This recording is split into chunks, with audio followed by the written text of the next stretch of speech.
Hi, this is Kevin Deal, and today we're going to talk about the Feliks Euforia EVO output transformerless headphone amp and preamp. Oh my God, we got it in. I love Feliks so much. You know, I did that thing about the Feliks Envy, and maybe you saw it. If you haven't, you should see it, because that one that I showed you in the video is the one that they made for me. Lucas Feliks, who is the owner of the company, made it for me out of the most amazing walnut. That they do everything there at the factory. I mean, it's the real deal, and I love it so much. And I just had to lend it to my team to take it to CanJam, and if they put one scratch on it, I'm just going to go ballistic. One scratch, I'm going to go ballistic. I mean, how did I fall in love with these guys? Well, I'm going to tell you, I was at the Feliks factory several years ago, and I love Feliks, and I love the Utopia headphones, and that's what these are, right? So I'm at the factory and listening to them. I go, oh my God, I go, these are just unbelievable. And I'm looking at the amp and I go, what is this amplifier? And it was a Euforia, the original Euforia. And I'm going to say something to you right now. This is not about getting you to get rid of that one and get a new one. I mean, I don't think that that's necessary.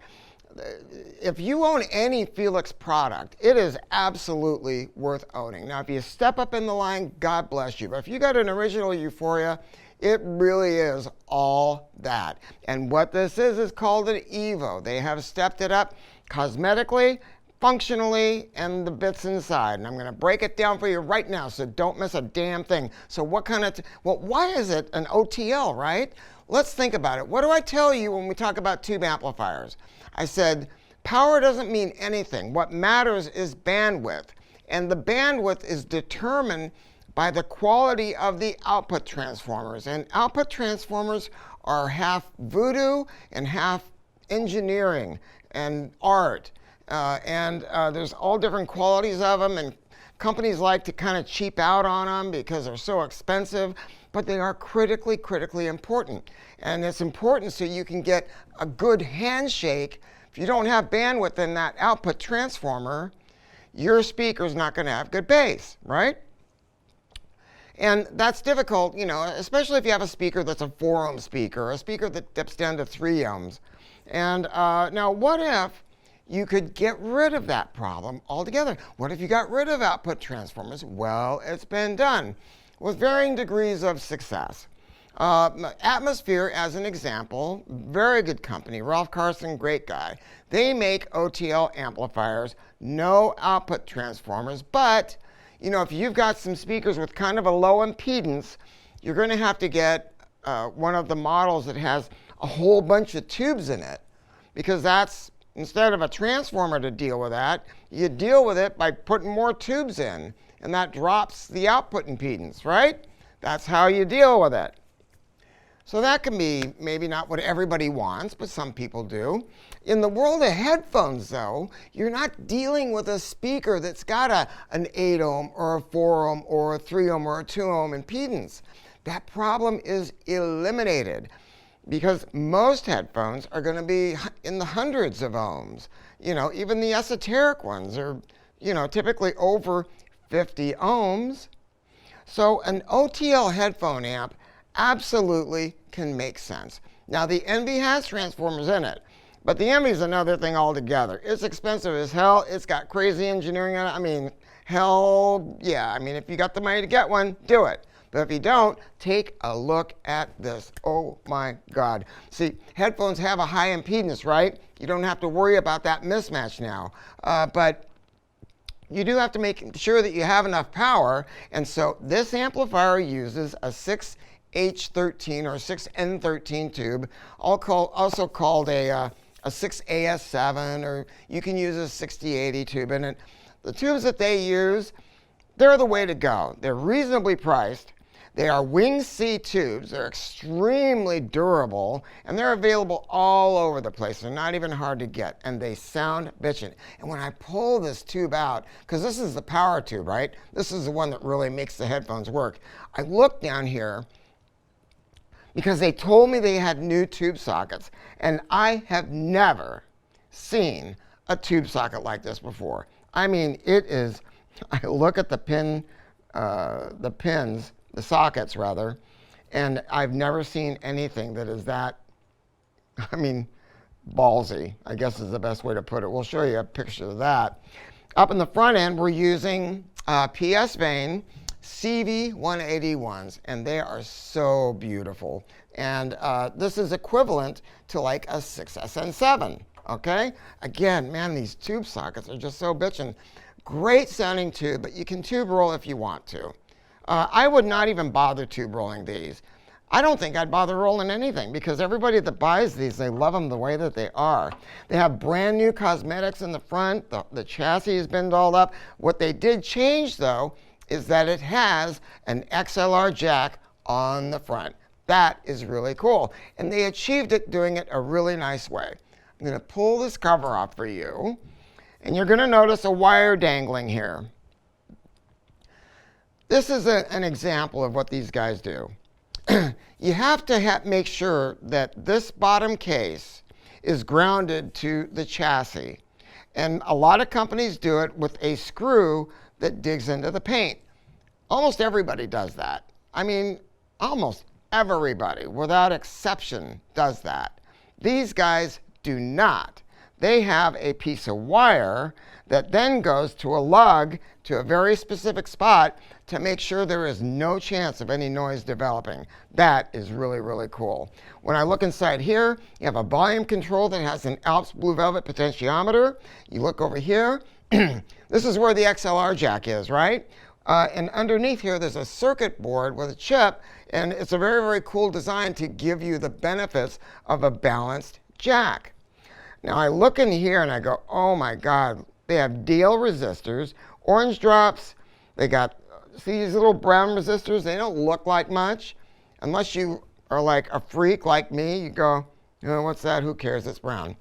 Those are DL resistors, right? And they're expensive. They're really, really nice. And then they have Mundorf capacitors here and up here. Oh my God. And then look over here. Look at the wiring. This is a single crystal copper wiring. And it's a very special wire that they picked out after a lot of listening tests. And then they actually jacket it in this beautiful Teflon. They do this at the factory. And that is a real rarity. I don't think I've ever had a company do that. But you know what? That's the way to do it. It's always about parts and engineering with these guys and dropping the noise floor. I gotta say something else, man.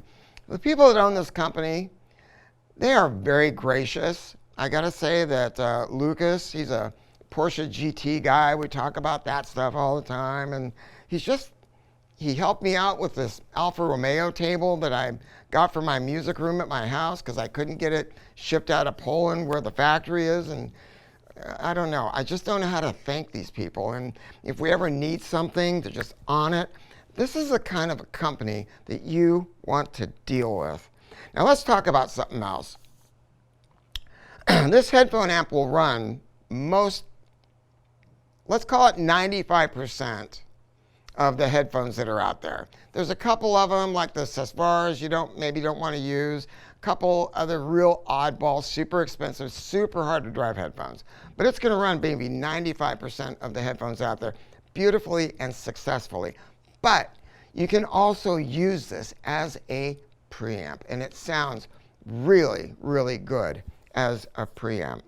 Oh, I grabbed Grover. Grover was here, and so I grabbed him because I wanted to give you folks a little bit more of an impression about the sound quality of this and compatibility. Grover is our resident headphone guru, and you can tell that he's here because I have to stand on a box so I don't look silly, because without the box I'm about like this, right, Grover? I've got the shrinks now. There you go, there you go. So I want to talk to you, Grover. I mean, I know that you love these, and I want to ask you, what do you think of the sound, and what can you tell me about compatibility stuff? Yeah, so Euforia EVO, Kevin's already gone over some of the updates and improvements that have been made to this one. And just want to say that I think the chassis redesign on this is really, really attractive. It's a super, super cool looking unit.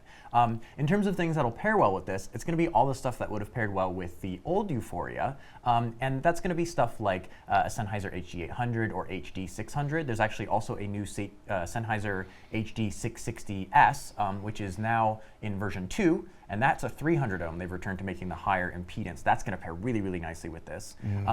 There's also going to be things like the Odyssey LCD2 or LCD3 that are 70 or 100 ohms. Things that might also pair well would be stuff actually like the Meze Elite and Empyrean. Meze and Feliks both use that combination a lot at shows in Europe, and even though those are 32 ohm headphones, this can actually drive things down to 32 ohms, so those are actually going to be really nice pairings as well. And I like those particularly because the Feliks gear actually has a pretty linear sound to it. It's not super, super warm or gooey or anything like that. And it matches really, really well with the linear but slightly warm-leaning Meze sound. So that's actually a really cool pairing of a lower impedance headphone. Odyssey headphones that are going to be in that 32 to 50 ohm range are also going to work well. Something like a Feliks Utopia.